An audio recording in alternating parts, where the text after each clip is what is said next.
I'm going to do the part of the K that he skipped and then the case debate. Alright. Okay. I'm going to do the part of the K that he skipped and then the case. Yep. Starts with the perm and it ends with a piece of particularism evidence.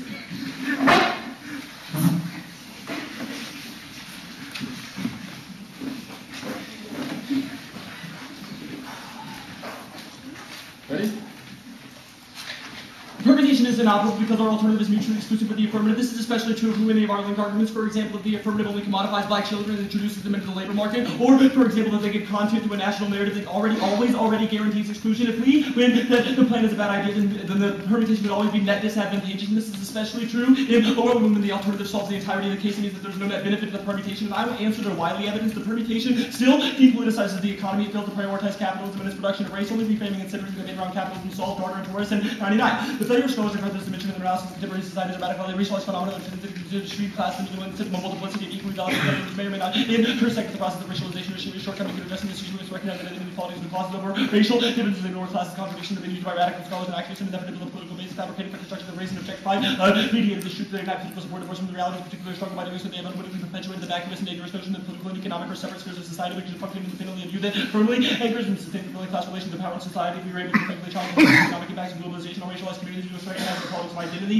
is grossly inept and unsuited for building and sustaining collective political movements for social justice and economic democracy, and that is fundamentally rooted in the very terrain that gives life to our political understanding of what it means to live more constructive in society and widening class differentiation, whenever increasing racialized inequality through such a reframing we can expand the terms of which identities are considered examined and defined, recognizing racialized their relations of power and fundamentally shape of the profound organizational and spatial transformation of the capitalist economy. The next argument is that doing nothing is critical to the alternative in the context of the plan. The plan risks participating in the system only by means of sustaining it. All the incremental reformism arguments prove this to be the case. In a world where we win in the risk of our linked arguments, it means that all the incremental reforms can only sustain the overall totality of the system, which means that in the long run things do not change. This means that we can cross-apply all the Johnson evidence, which is rather the alternative evidence. No one has seen yet had a total breakaway from capitalism. Any remainder of the fetish sustains the system in its entirety, and the permutation still links desegregation is assimilation, and the critical linchpin in the very social relations that were responsible for racism in the first place. Peller in 90. Assumptions of cultural university remove the critical view of the way that American institutions reflect dominant racial and ethnic characteristics for race reformers previously on the basis of the integration of white cultural practices in many white studies racial and neutral. The deconstructed racial and neutral cultures produce something bland institutional forms of anti-Semitic claims that universals will ensure the alienation of anyone with any cultural identity at all time. How do we think the ways that racial justice has been understood in dominant discourse? Now, next to AC argument is to do nothing in that, but we are not doing nothing generally. We're only doing nothing in the context of the plan. Extended 1AC or 1 and C alt evidence and all of the 2 and C solvency arguments. If we win any of these arguments, then this argument is a non-starter. She reads some McCluskey evidence, but we don't get into writing discourses about race. Cross-apply our alt evidence again. Our evidence indicates that in a world where we would talk from the ideology of capitalism, that we address the root cause of what divides and separates us in the first place. This is especially true if we win any of our arguments about why identity politics submit to the very same logic in front of you in the debate. And also, this evidence is generic. Cross-apply the 1 and C. The first piece of 1 and C evidence, the last name of which I have totally forgotten. Our argument is that race discourse is inherently culturally conservative because it assumes a bound itself in an intrinsic identity that is not negotiable in terms of alterity. If we win this argument, it turns the impact of this argument back to the affirmative. And also, the next argument is the reform. The reformism arguments are all answered by RG1 and CG check evidence and indicates that sustaining the totality of the system is inherent in every effort in incrementally reforming that system. This is especially true if we win any of our linked arguments, all of which have been extended above. I won't waste any more time. Now, she says particularism, but the affirmative is already co-opted. Particular identities are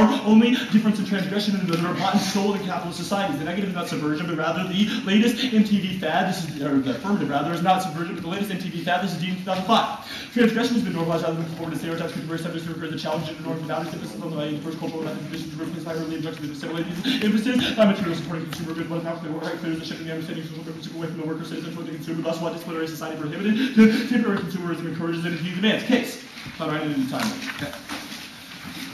Extend our record evidence empirically desegregation leads to conflict and anxiety on the part of school teachers as well as administrators, which leads to students being kicked out and getting in trouble with the law. She says voting rights, there is zero explanation of how voting rights solves this impact, and this only proves all of our linked arguments that they would only include marginalized identities into the state if we look at our impact arguments and the impact terms of this. She also has conceded that the championing of democracy is what sustains the ideological investment in capitalism, and here's more evidence on this question, which impact terms their voting rights advantage deemed in 2005. Formal democracy is named by particular content that conditions limits universalizability procedures and institutions of the Constitution of democracy, privilege, well-being, exclude the poor, effort toward inclusion. 3. Maintaining national boundaries, thereby disenfranchising the other those impacted by certain national decision policies, the expansion and intensification of network communication that is supposed to enhance democratic participation, so primarily. 2. Integrating consolidate community with capitalism, democracy is the form that our attachment to capital takes, state from democracy we issue. The ending task of politicizing the economy and envisioning a different political order. The 2 issue number 2 is that overwhelming the intent standard solves this argument. All of this evidence says that the reason that the intent standard is an obstacle in the status quo is because all the African American students can point to is statistics. The affirmative does not solve this argument, however, because no court is going to take the word of a young urban black kid who just got out of jail and expelled from school. Then all of their statistics arguments would be that for every one black student that is kicked out, another white student, which must be also, which means a sub-point, the courts would never uphold such a standard. Or b sub-point, it means that they would create a paranoia for the school where everyone ends up being sending home, turning the affirmative completely. She says Wells and Crane, I will answer this evidence just once. This evidence is absolutely horrible. It's in our Scott evidence. Desegregation happens too fast and racist attitudes are simply too ingrained, so as to back racist school officials into a corner where they're forced to defend their cultural norms in the system. If this is the case, it means the Wells and Crane evidence is simply unreliable. There's evidence is specific to visionary teachers who it says are only a small minority and handful. This means that you are effectively placing faith in voting affirmative in the number of teachers in your high school who read Paulo Freire and Jürgen Habermas. Consult your experience on this question. If your teachers were not the kind who